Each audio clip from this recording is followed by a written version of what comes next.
Dugogodišnja saradnja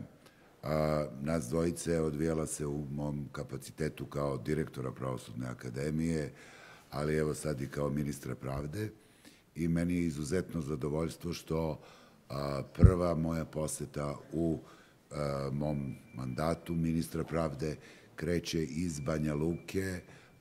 i što sam se video sa ministrom pravde Republike Srpske. Mi nismo već gubili vreme i danas smo već dogovarali konkretne korake i aktivnosti na unapređenju saradnje između Republike Srbije i Republike Srpske. Nas dva ministra ćemo biti u redovnoj i intenzivnoj komunikaciji kako bi neka pitanja što brže rešavali. Takođe, međunarodna konferencija koju organizuje Srpsko udruženje za krivično pravo je nešto što govori o tome da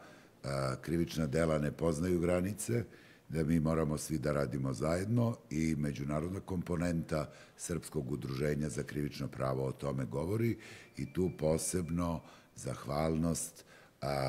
i organizatorima iz Republike Srpske, posebna zahvalnost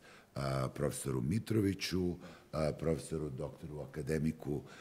Bejatoviću na istrajnosti, ali ponavljam, pored ovog pozdrava i gospodinu Stevandiću i na